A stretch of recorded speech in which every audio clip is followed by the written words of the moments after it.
Shalom and welcome to another in our series of podcasts from Temple Beth Am, a dynamic center for conservative Judaism in Los Angeles. This is a recording of Rabbi Avi Havivi's weekly Siddur class. Here we are in the Aseret Yemei Tshuva between Rosh Hashanah and Yom Kippur, and we're going to take a look at some of the liturgy for these 10 days that you're familiar with, and we'll talk in general, and then we'll drill down on one particular thing.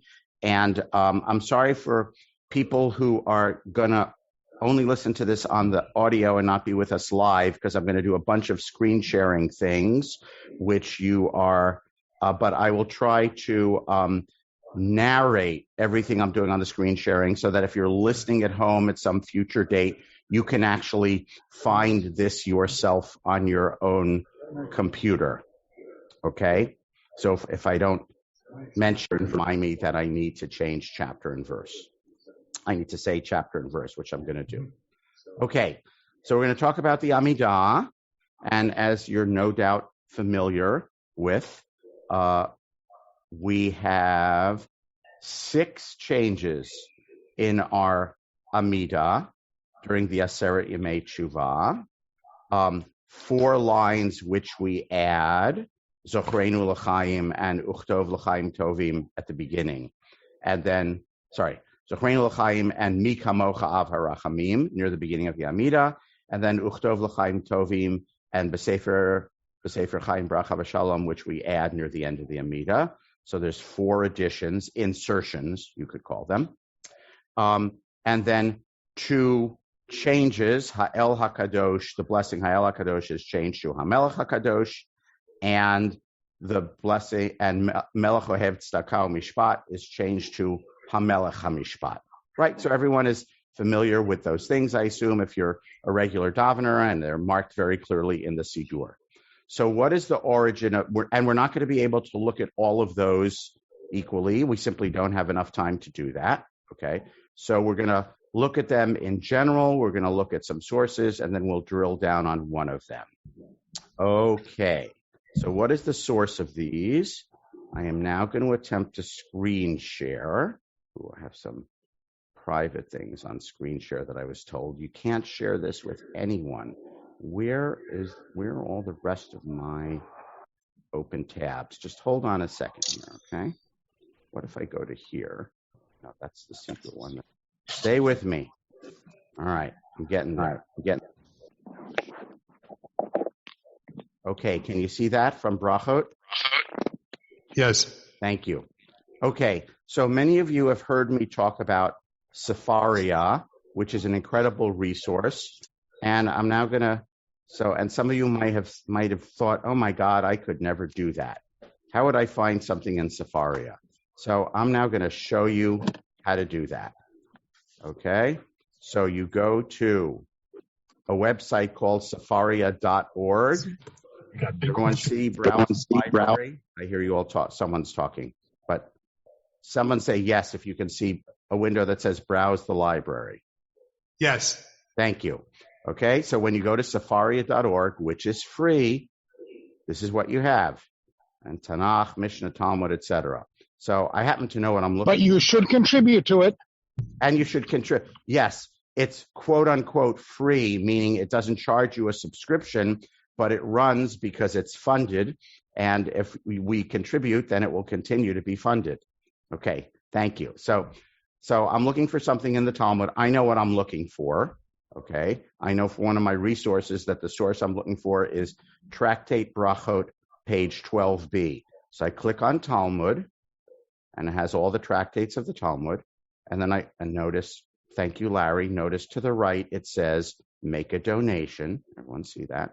Okay, so I click on Brachot, and I know I'm looking for page 12b, and I know that because I did some research because I teach the class, so I prepare. And here we are on page 12b. And if you see that where everyone sees my cursor moving? Yes. So if you go to the upper right corner where it says A and Aleph, that's a language changer. So I'm going to click on that, and I'm going to click on the A and Aleph because I want to see Hebrew and English. So now I see Hebrew and English. Okay? And here I am on page 12b of the Talmud with Hebrew and English. I want to try to, got it. Okay. And we have the statement of Rabba Bar Chinana Sava. And this is in Tractate Brachot in the context where there's a whole series of statements by the sage named Rabba Bar Chinana Sava.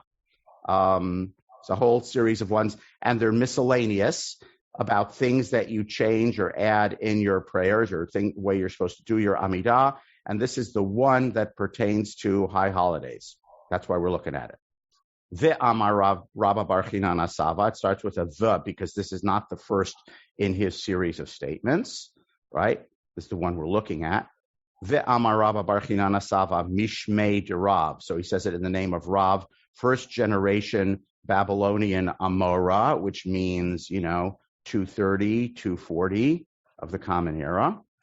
Kol Hashana Kula, all year long, Adam Mitpalel Ha'el HaKadosh.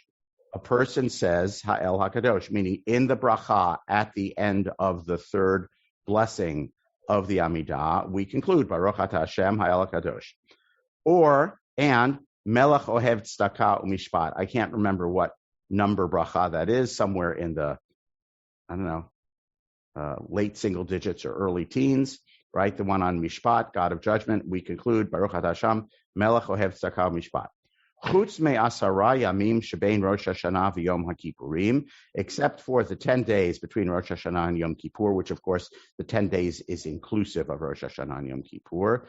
Shemit palel hamelech hakadosh ve'hamelech hamishpat, where you say Baruch Ata Hashem hamelech hakadosh and hamelech hamishpat. Okay, now I'm going to pause and stop screen sharing for a moment, so I can see everyone again.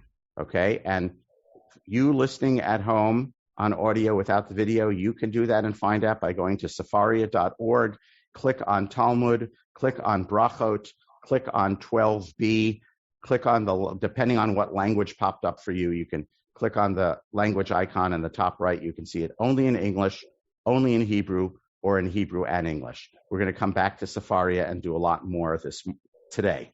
Okay? So this is the Talmudic source of those two changes. I'm actually going to go back to screen share because I realize now there was more that I wanted to show you on this matter. But Rabbi Elazar says, Afilu Amar Ha'el HaKadosh Yatza, you fulfilled your obligation. Meaning if you didn't change it, either because you disagree or because you forgot, you were on autopilot, as many of us are, it's okay. You fulfilled your obligation, meaning you don't have to go back and say the bracha again. And then there's a reasoning about that, which I'm not going to go into because it's going to slow us down a bit. Okay. Mai hava alei. This is a question by what's called the Stam, which means the anonymous voice of the Talmud, meaning this is not someone in Rav's generation or someone in Rav Chinana bar Rabba Sava's generation. Sorry, I want to get his name right. Rabba bar Chinana Sava, not in his generation, but in some later editorial generation. The Gemara anonymously says, well, so what happened to this disagreement? Which means we have a machloket, right? Rabba bar Rav Chinana Sava, in the name of Rav, says you have to make these changes. Rabbi Elazar says, even if you didn't make the change, it's okay. And then the anonymous voice of the Gemara, which we don't know when that is, it could be 200 years later, says, okay, so there's a machloket. What's the decision? What's the conclusion? Amar Rav Yosef. So then they quote Rav Yosef and Rabbah, who are basically in the 300s, about 100 years after the original statement. Amar Rav Yosef, Ha'el HaKadosh U'melech Ohev Tzedakah Mishpat.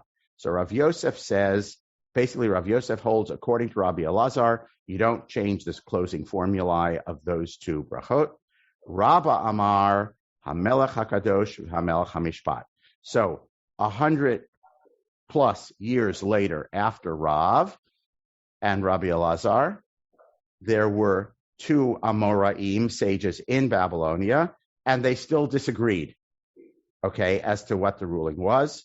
And then the anonymous voice of the Talmud says, the Hilchata Kirabba. The halacha is according to Rabbah. If you look at later halachic sources, by the way, there are many opinions that if you forgot, you went on autopilot and you said Ha'el HaKadosh or Melech Ohev Tzedakah Mishpat, your regular all-the-year formulation, you actually have to go back and repeat from the place where you made a mistake. There's a halachic opinion that if you can't remember which one you did, you have to go back, because the assumption is that if you can't remember, you probably did it the way you do it all year long, because that's the more common way fixed in your brain, that you do 355 days a year rather than the way you do it 10 days a year. And you have to go back and say it. And there's some halachic opinions that say that you don't. I'm not a posek, I'm not a halachic decisor, but I just want to point out that the halakha takes this statement in the Talmud very seriously. Okay, pause. So what's missing from the Talmud? The things that we sing along on. So those things are not in the Talmud at all. Those are post-Talmudic. They're Gaonic, 800s, 900s. In the early in the Gaonic Siddurim of Rav Amram and Rav Saadia, those appear as, and many people add, Zochreinu l'chaim and B'Sefer Bracha V'Shalom. So that is apparently not Talmudic. It's post-Talmudic. There's a Gaonic source actually which says that there's a machloket in the Gaonic period, in the 800s, 900s, about whether or not to add it. And there's some people who say you should not add those. Can anyone guess what's the reasoning why that would be given as to why you should not add them? You should be able to answer this question based on information you've gleaned from our learning over the previous months. Anyone want to take a stab at it? Why should you not add? Let's just pick one. Why should you not add Zochreinu l'chaim? Because it's an interruption to the normal davening. Okay, a little further, and it's an interruption when you're doing what? By the way, it's an interruption in the parts of the Amidah, the first 3 brachot and the last 3 brachot, that you're quote unquote never supposed to change, right? Remember, the middle brachot changes. Weekday, Shabbat, Yom Tov, first 3 and last 3 don't change. But in particular, it's an interruption, let's say in the first 3 brachot, Zochreinu l'chaim, in which you are doing what in that sentence? What is Zochreinu? It's not a trick question. We remember. No. Zochreinu is a command or request to God. Joanna's trying to say something. Yeah, that's where I was going, that we're actually asking God to do something for us. Which is a request. And when are we supposed to say requests?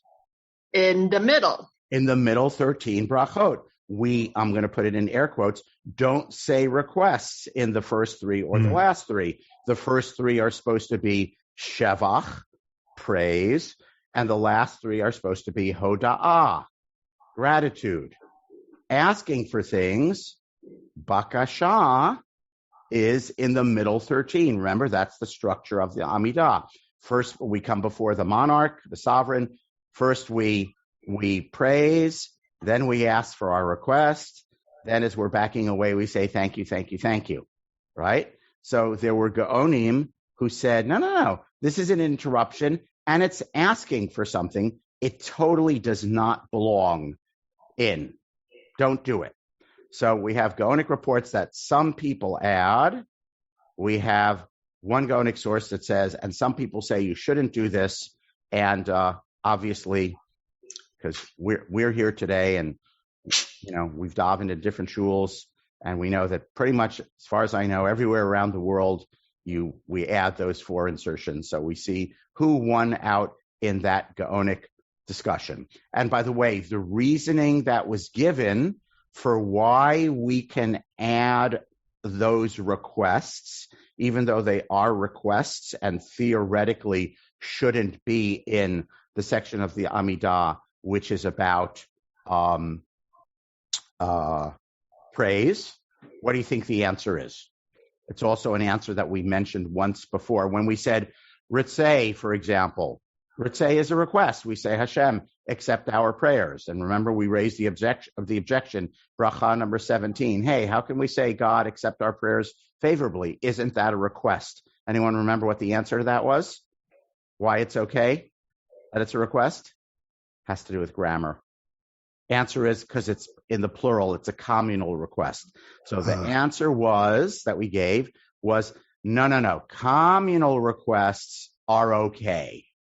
But not when we say requests go in the middle 13 brachot, not in the first 3 or the last 3, what we mean is individual requests. Communal requests are okay. All right? So notice none of them are Zochreini l'chaim, right? Remember me, or B'sefer chaim baracha v'shalom ezacher ve'ekatev, may I be remembered and inscribed. They're all plural. Right, so in the discussion of the Gaonic sources, right, the response is no. It's okay to add those insertions because they're in the plural. They're communal requests, not individual requests. And communal requests are, for all of the people of Israel, are not considered to be the type of request that you're not supposed to add in these brachot. Everyone with me on that? Okay, Joanna. So if we're going to talk about like kind of possible objections to what we're doing here, what's sort of been ingrained in me, and I feel like has even come up in this class, like if we're going to talk about, where we have flexibility in our davening and where we don't, one of the things that has kind of been ingrained in me is like, you don't change a chatima. Correct. And it's ingrained in you, by the way, because just so you know, it says so in the halacha. Okay, great. Right. It's not because your teacher. It's not because your teacher made it up. Your teacher was just citing the accepted halachic opinion. Yes, go ahead. And yet, so do we treat these changes to chatimot as like exceptions that prove the rule, or like? Yes, and the reason we do them is because the Talmud says so. So in the Talmud, meaning the people who, I'm going to put it in air quotes, invented the chatimot, say. On the 10 days, you change these 2 chatimot, right? There's a discussion in brachot about what's the individual prayer you say at the end of the Amidah. There are 10 different versions, 10 different models. One of them is Elohai Netzor. So this is not like that. This is not Rabba Barav Chinana Amarav saying, my custom is to change the chatima. Rather, he's saying the practice is during the 10 days, we make the following change to these 2 chatimot. And Rabbi Elazar disagrees.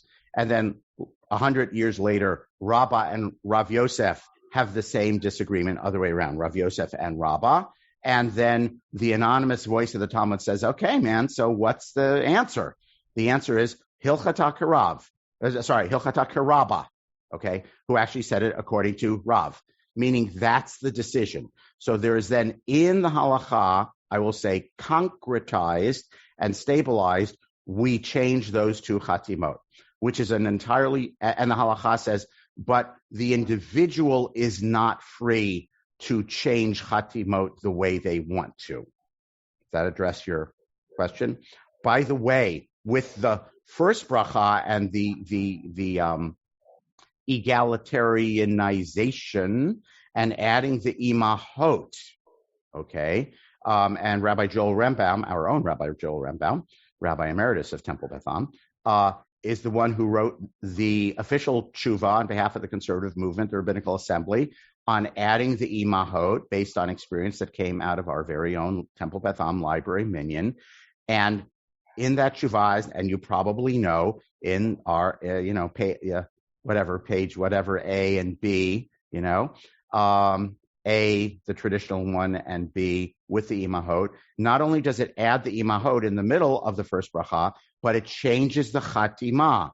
Baruch atah Hashem, Magen Avraham Ufoked Sarah. I know some people within the, loosely speaking, the conservative movement, who actually add the imahot in the middle of the bracha but they still say Baruch Atah Hashem Magen Avraham, because they say it was halachically incorrect to change the Chatimah. Rabbi Rembaum's Tshuva says you add the imahot in the middle and you change the Chatimah. And I know some people who do not accept that Tshuva, and they actually add the imahot in the middle. Elohei Avraham, Elohei Yitzchak, Elohei Sarah, Elohei Rivka, Rachel, Elohei Leah. Although some people say Elohei Avraham, Elohei Sarah, Elohei Yitzchak, Elohei Rivka, Elohei Yaakov, Elohei Leah, Elohei Rachel. They interleave the imahot in with their spouses rather than listing the patriarchs and then listing the matriarchs. Parenthetical statement, this isn't where I wanted to go this morning. We'll try to go somewhere else in a moment.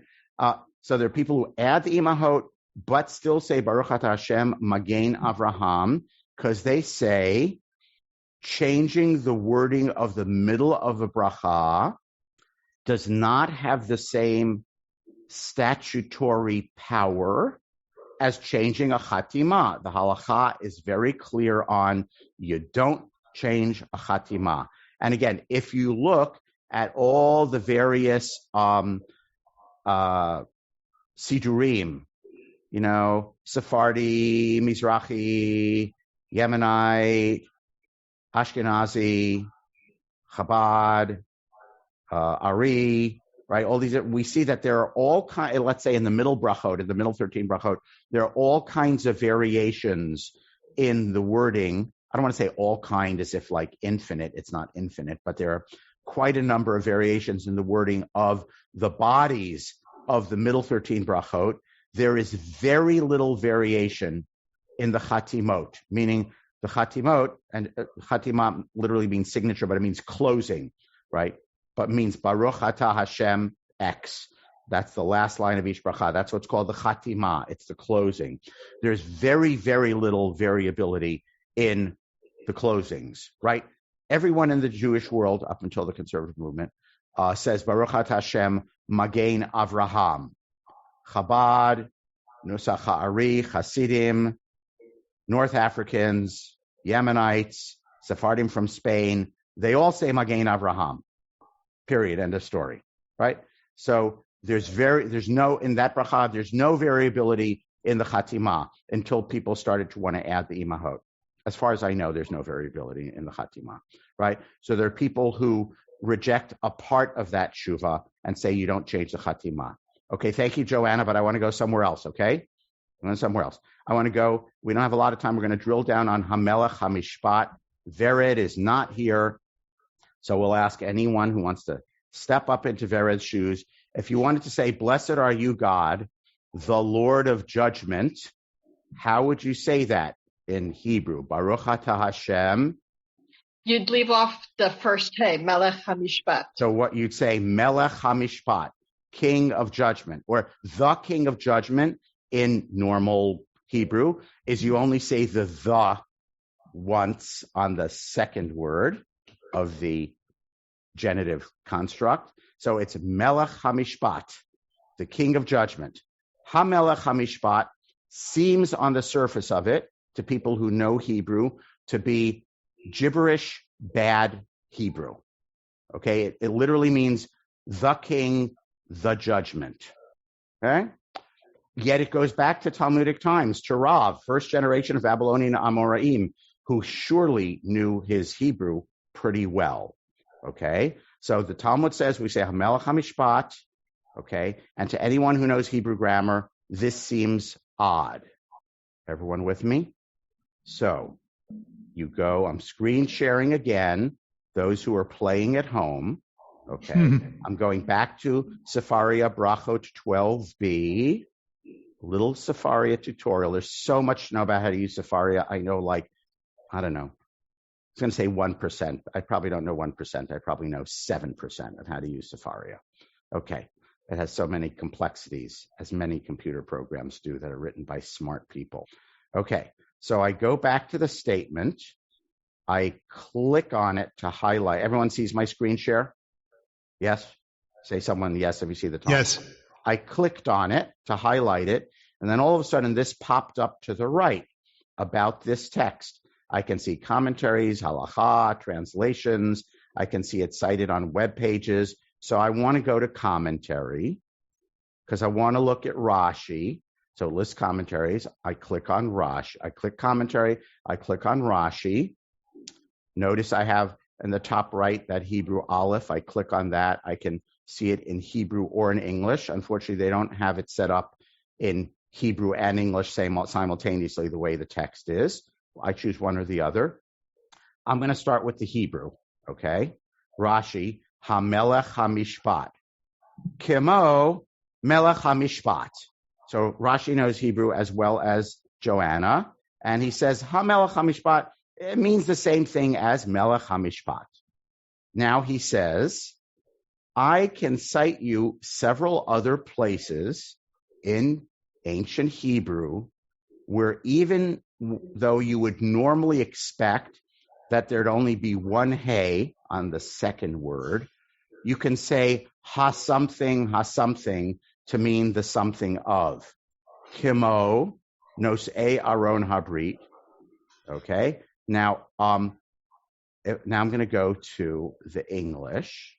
What's interesting, by the way, this is where, how shall I say this? Sefaria isn't Google, right? It doesn't have billions of dollars behind it. Maybe if we donate more, they will change this. So if you see in Rashi, he's now going to cite 3 passages in Hebrew, which I'm going to show you in a moment. Okay. In the book of Joshua, you see the Yehoshua, Melachim, and Yirmiyahu. But notice that in the English version of Sefaria, they didn't add the where it's from. So if you were just working in the English, the king of the justice means the same as king of justice, just as the carriers of the Ark of the Covenant is like the carriers of the Ark of the Covenant is like Ark of the Covenant. And if you were just doing it in English, you wouldn't know where this was from. Okay? In the Hebrew, it shows you where it's from. So I'm going to go to the Hebrew. And notice when I go to Joshua, it underlines, and I click on it. Oh my goodness, what a miracle. The book of Joshua, chapter 3, verse 14,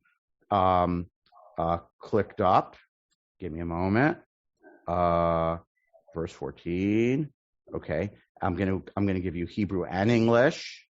Everyone see Joshua 3:14 in Hebrew and English?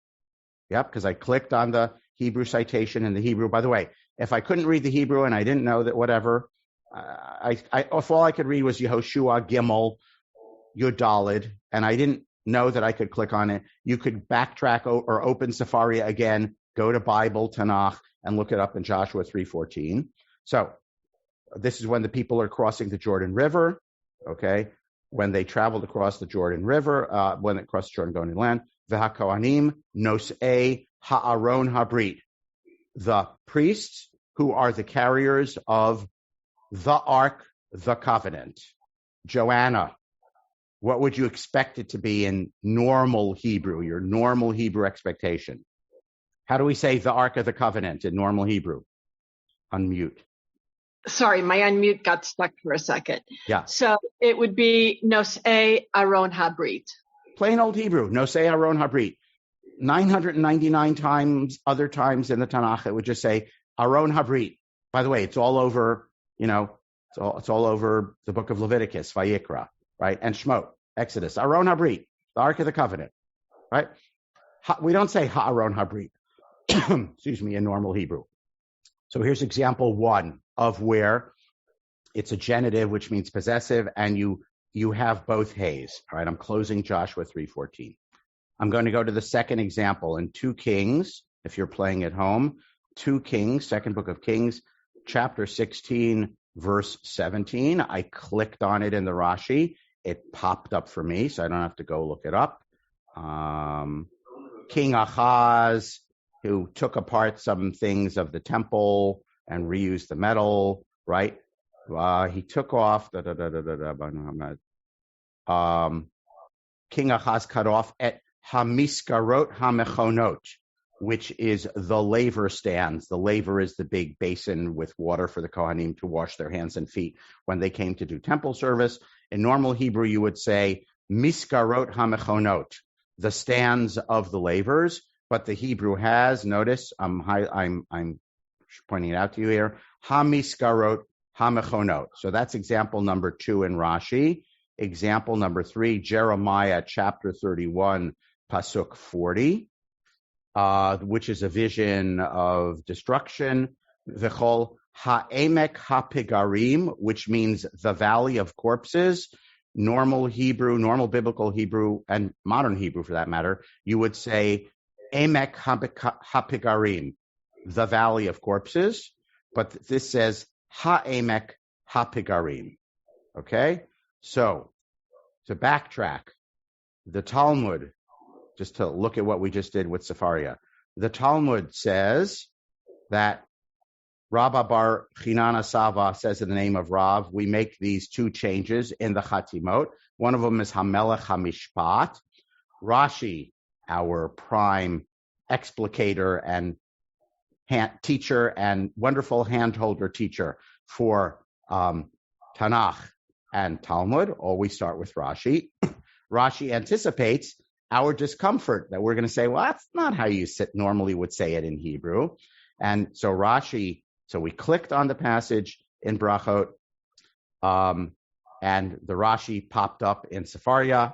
If you actually had an actual book, you'd actually have to look with your eyes and find it in the Rashi. Okay, first place you'd go look for any question in the Talmud, I don't understand something, is you'd go to Rashi. Rashi anticipates the question. He says, HaMelech HaMishpat means the same thing as Melech HaMishpat. Okay, and by the way, I'm going to cite for you 3 places in the Tanakh where we have this same grammatical construction where you would think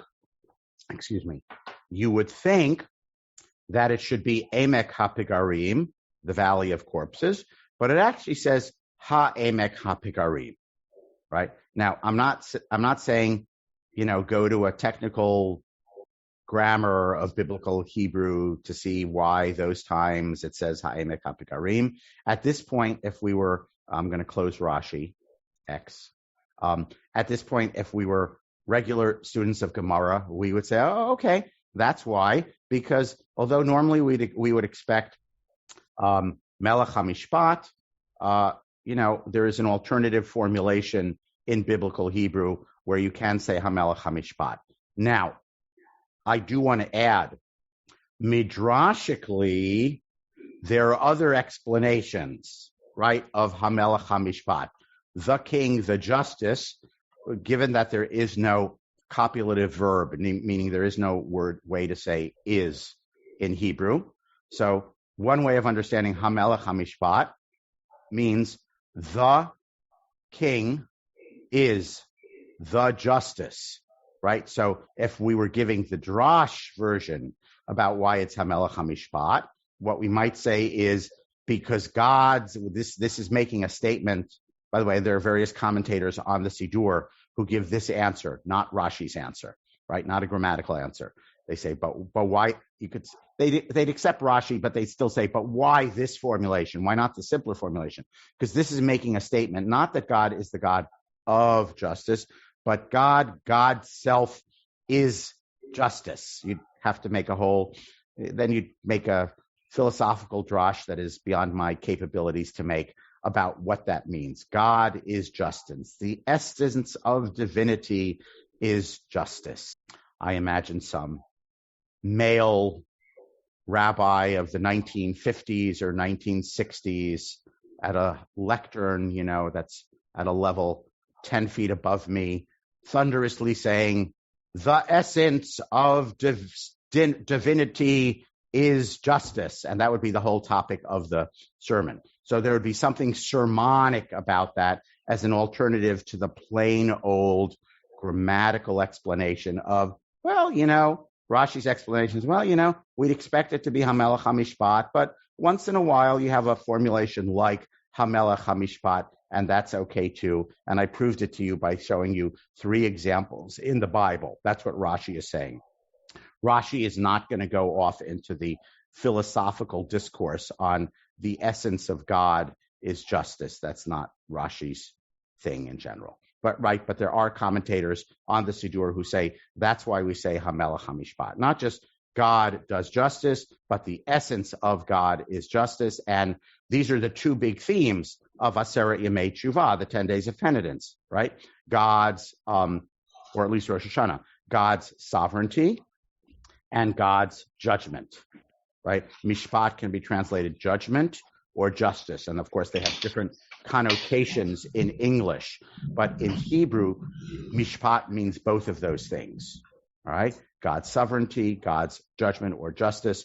And saying HaMelech HaMishpat means they're the same thing, not God possesses justice. Okay?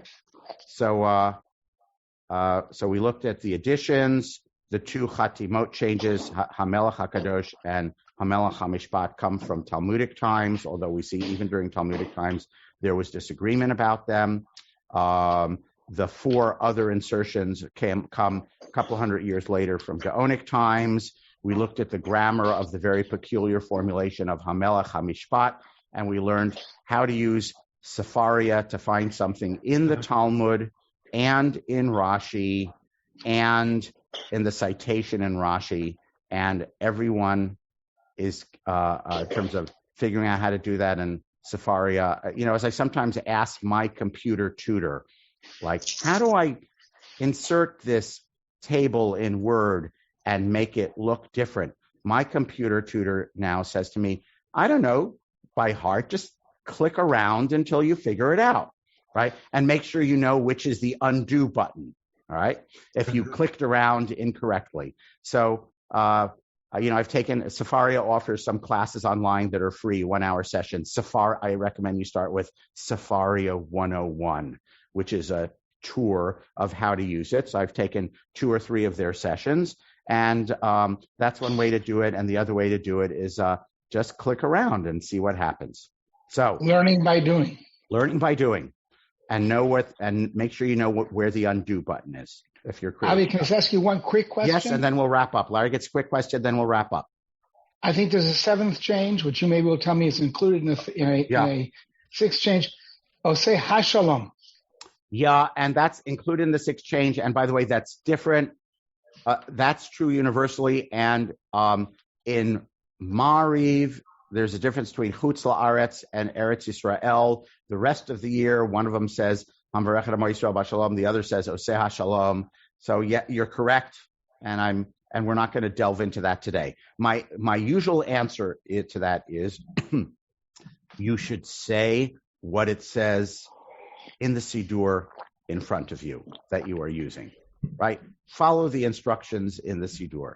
But autopilot is a very strong thing. Autopilot is a very strong thing, right? By the way, for those who go on autopilot, commonly, not always, but commonly, I will daven the Amidah by heart, but I actually try not to on Aseret Yemei Teshuvah. I'm more likely to have a Siddur open in front of me because I know that I'll go on autopilot and I'll make a mistake and I'll forget something, right?